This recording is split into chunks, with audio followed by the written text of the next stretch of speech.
In this video, we're exploring 5 real stories of inventors who met tragic ends because of their creations. These are not just accidents, but disturbing and fatal consequences of their work. Each story shows how innovation can turn deadly. Join us as we explore the unsettling details of inventors killed by the inventions they brought to life.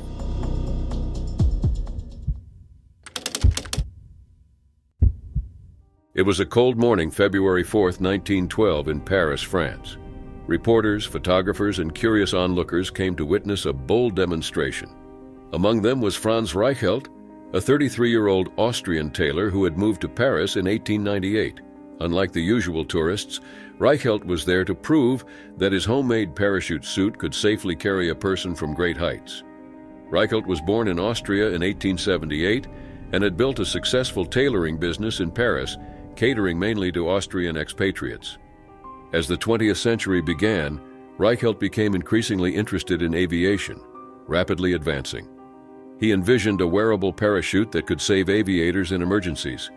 He aimed to create a suit allowing pilots to escape their aircraft and land safely on the ground. The idea was straightforward: increase the surface area of a falling person to slow the descent, allowing a safe landing. Instead of a traditional overhead canopy, Reichelt's parachute was integrated into a suit. He believed his invention could revolutionize aviation safety and was eager to prove it. Reichelt started experimenting in 1910, dropping dummies dressed in parachute suits from the 5th floor of his apartment building. Initially, the dummies landed softly, encouraging Reichelt to refine his design. However, as he continued testing, the dummies began to crash, failing to land safely. Reichelt was undeterred, convinced that the issue was the height of the tests, not his design. He believed a higher jump would give the parachute enough time to deploy correctly. Reichelt even began testing the suit on himself. In 1911, he jumped from a window 26 feet above the ground, but the suit failed and he broke his leg. Despite this setback, he remained determined and sought a higher platform for his next test, turning his eyes to the Eiffel Tower. The Eiffel Tower, standing over 1,000 feet tall, was the perfect location. Reichelt believed that jumping from the first platform, 180 feet above the ground, would ensure his parachute's success. After persistent efforts, he received permission from the Parisian police to conduct the test, although they assumed he would use a dummy. However, Reichelt planned to make the jump himself. On the morning of the demonstration, Reichelt arrived at the Eiffel Tower in his parachute suit, which was made of silk and waterproof fabric with rods and belts to deploy the parachute. As Reichelt ascended to the first platform, his friends grew worried, realizing his intention to jump. They tried to discourage him, citing the cold and windy conditions, but Reichelt remained resolute, determined to prove his invention's worth despite their concerns. Reichelt hesitated at the platform's edge for nearly a minute, gazing at the crowd below. In the grainy footage from that day, the tension is palpable as he prepares to leap. Despite his initial hesitation, he gathered his courage and, with a final shout of "A bientôt," meaning "see you soon," he jumped. For a moment, there was silence. Then the crowd's worst fears were realized. The parachute suit failed to deploy as intended. Instead of catching the air, the fabric wrapped around Reichelt's body, turning him into a human torpedo. He plummeted to the ground, crashing into the ground below. Reichelt died instantly. The aftermath was grim. Onlookers rushed to the scene, but it was too late. Franz Reichelt, who dreamed of saving lives with his parachute suit, lost his own in the attempt. Newspapers reported the tragedy the next day. Some criticized Reichelt for his recklessness, while others sympathized with the man who dared to dream big, but failed tragically. Reichelt's story is one of unchecked ambition. He ignored warnings, advice, and even evidence from his failed tests. His determination and passion for innovation resonate, but his story reminds us of the fine line between bravery and recklessness. Franz Reichelt's story is tragic, but also a story of a man's ambition, a man who believed he could fly and paid the ultimate price for that belief.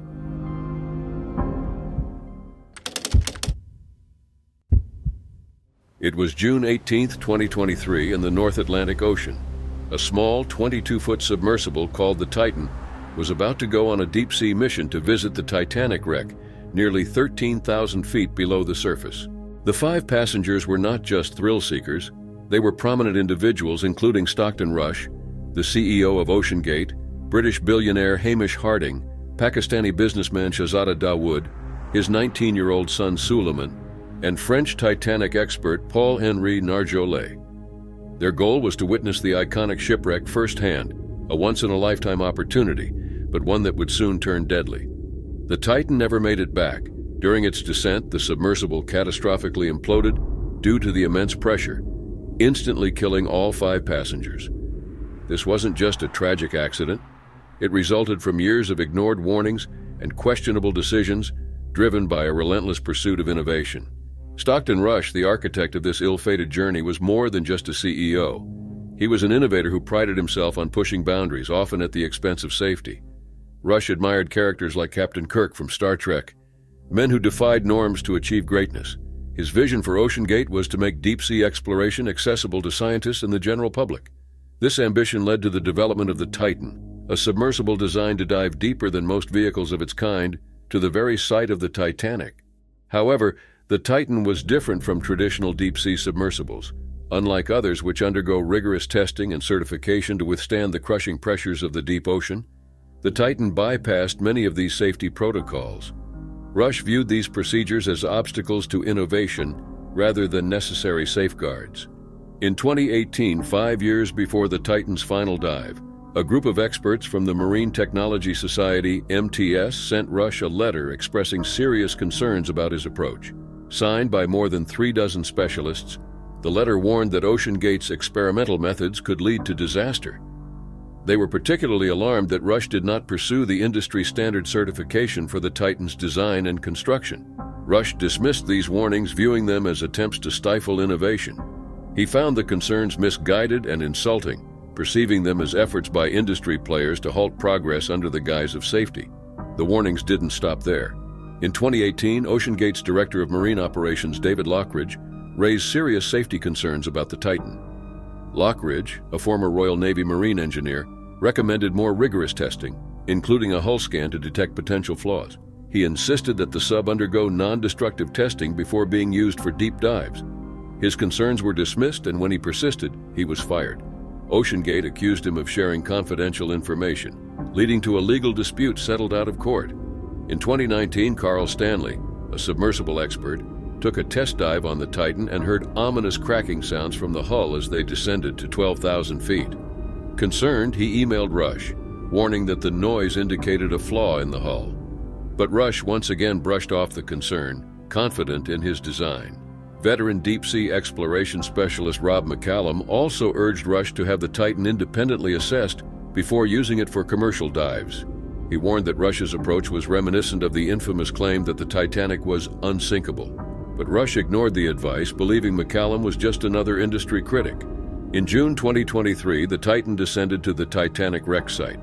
The 5 passengers on board were likely filled with excitement and anticipation. They were about to see something few people on Earth had ever seen: a ship lost to the ocean depths for over a century. But as the Titan descended deeper and deeper, the pressure outside the submersible increased exponentially. At nearly 13,000 feet below the surface, the pressure is almost 6,000 pounds per square inch, an almost unimaginable force. The Titan was not equipped to handle such immense pressure. The submersible's hull, made from carbon fiber and titanium, was designed to be lightweight and strong. It was also experimental and had yet to be subjected to the rigorous testing and certification processes that are standard in the industry. As the Titan continued its descent, the hull began to fail. The immense ocean pressure was too much for the flawed design to withstand. At some point during the dive, the hull catastrophically imploded. The force of the implosion was so powerful that it likely killed everyone on board instantly. The pressure crushed the submersible and reduced it to fragments scattered across the ocean floor. There were no survivors. The dreams of seeing the Titanic up close were shattered, along with the lives of 5 people who had trusted that the Titan was safe.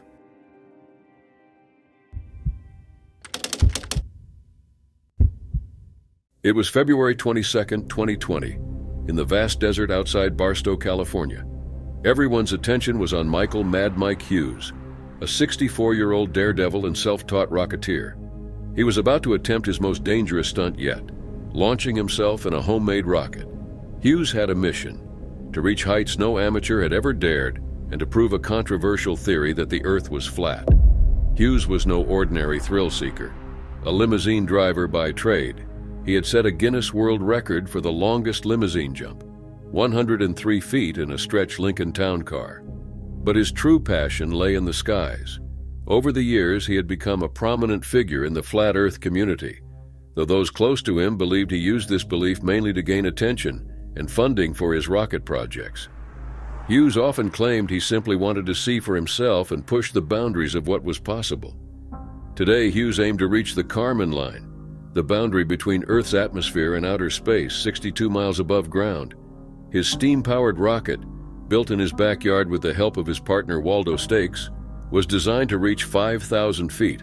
The missile, equipped with 3 heaters, was supposed to propel him up to 425 miles per hour.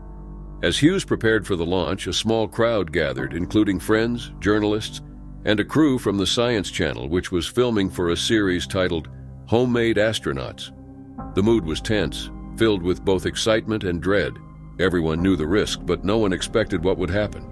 The rocket, a steel contraption built from spare parts, sat on its launch pad, looking like something from a science fiction movie. In the rush of final preparations, a ladder, meant to be removed before launch, was still attached to the ramp. Hughes climbed into the cockpit, strapped himself in, and braced for the ride of his life. The engines roared to life, steam billowing as the rocket prepared to launch. But as it shot up into the sky, it collided with the forgotten ladder, causing a critical malfunction. The impact ripped off a canister containing one of the rocket's parachutes, deploying it too early. The crowd watched in horror as the parachute flapped uselessly behind the missile. The rocket wobbled and veered off course without the parachute to slow its descent. It reached an unknown altitude, nowhere near the 5,000 feet Hughes had hoped for, before it arced back toward the Earth. Seconds stretched into eternity as the rocket plummeted downward, the engine still burning as it crashed into the desert floor. The impact was catastrophic. The rocket hit the ground with tremendous force, sending a massive plume of dust and debris. The stunned crowd could only watch silently as what had just happened sank in. Hughes's friends and onlookers rushed to the crash site, but it was clear they could do nothing. The rocket landed nearly a mile from the launch pad, and the impact was fatal. Medical personnel standing by in case of emergency quickly arrived, but Mike Hughes was pronounced dead at the scene. News of Hughes' death spread quickly. The Science Channel filming the event released a statement expressing their condolences. Our thoughts and prayers go out to Mike Hughes' family and friends during this difficult time. His dream was always to launch this, and the Science Channel was there to chronicle his journey. For those who knew Hughes, his death was a tragic but perhaps inevitable conclusion to a life lived on the edge. He was always aware of the risks and never shied away from them, often emphasizing the importance of living life to the fullest and seizing every opportunity. Hughes believed in reaching the end of life with nothing left untried, having exhausted every possibility, with the metaphorical tires blown, the gasoline depleted, and coming to a screeching halt, knowing he had done everything he could.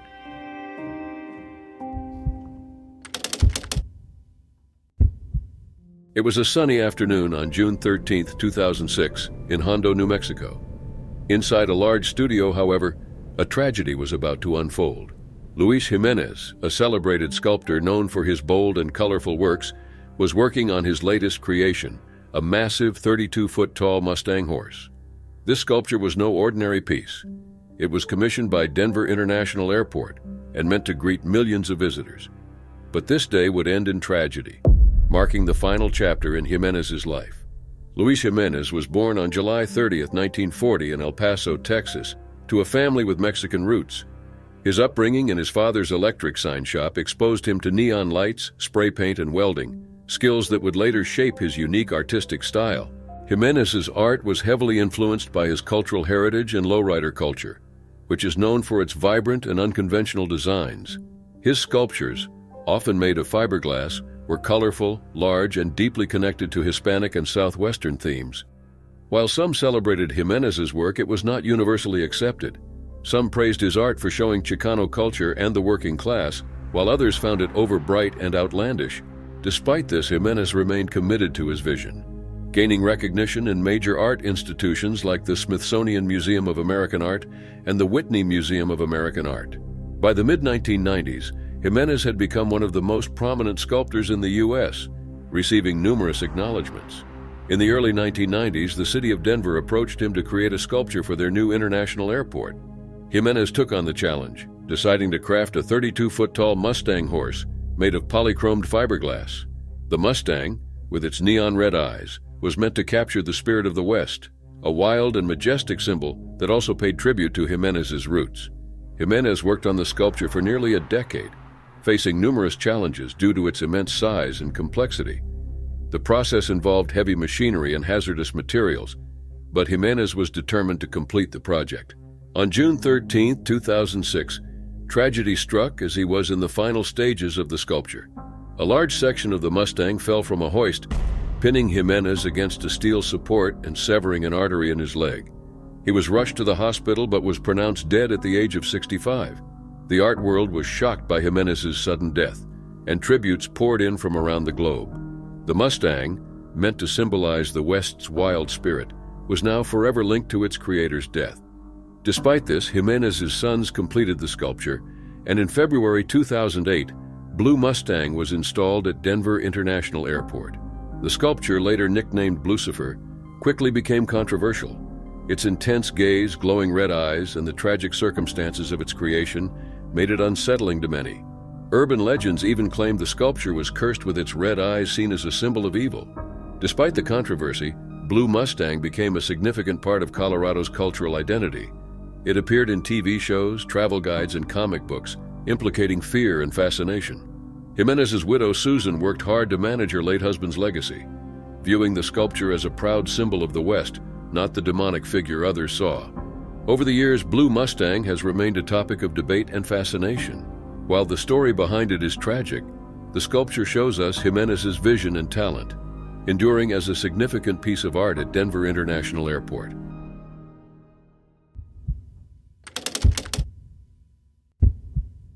It was September 11, 1973, in Ventura County, California.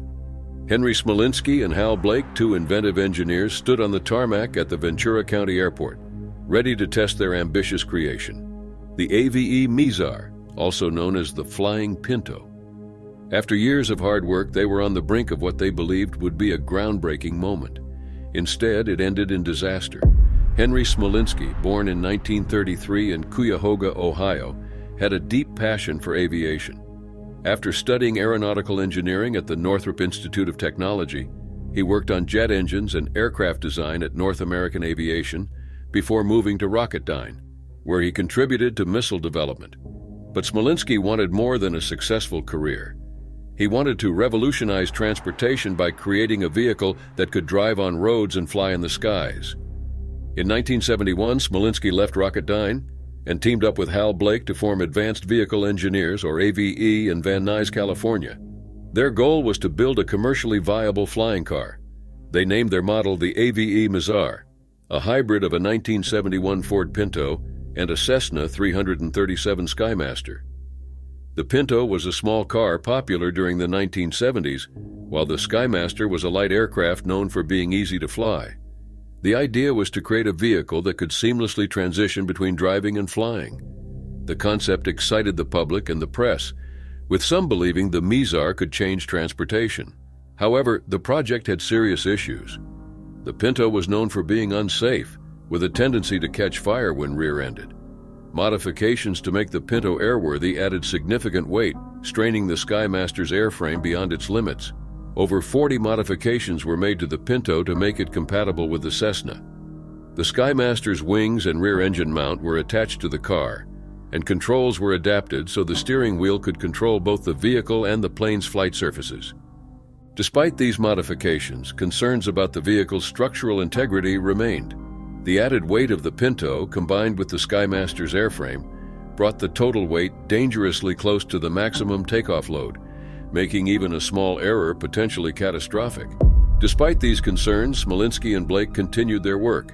They conducted several test flights, some of which were successful. But on August 26, 1973, a troubling test flight occurred. Professional pilot Charles Janice was hired to fly the Mizar, but the right wing began to detach during the flight. Janice made an emergency landing, narrowly avoiding disaster. The National Transportation Safety Board, or NTSB, investigated and found poor welds and loose structural components, indicating the vehicle was overburdened and poorly built. Smolinski and Blake pressed on, undeterred, convinced they were close to a breakthrough. On September 11, 1973, they decided to test the Mizar again, this time with a more powerful 300 horsepower engine, which added even more weight to the already strained airframe. Confident in their creation, they should have notified the airport manager, which was a routine step in previous tests. Smolinski and Blake eventually took off. For the first 2 minutes, the flight went well. The Mizar climbed to about 1,000 feet, but then disaster struck. The new engine's added weight proved too much, causing several welds to fail and the wings to separate from the car. In an instant, the Cessna and Pinto were no longer one vehicle but two separate doomed objects falling from the sky. Witnesses saw black smoke trailing from the vehicle as it plummeted. The car crashed into a tree and then struck a truck near the airport, causing a massive explosion. Smolinski and Blake were killed instantly. The crash made headlines, and the flying Pinto became an instant sensation. The NTSB investigation concluded that the Mizar was too heavy and poorly constructed to be safe, leading to the project's immediate cancellation. The Flying Pinto's story faded into obscurity, remembered as a story of ambition gone wrong. The tragic demise of Smolinski and Blake reminds us that innovation, while essential, must always be balanced with caution.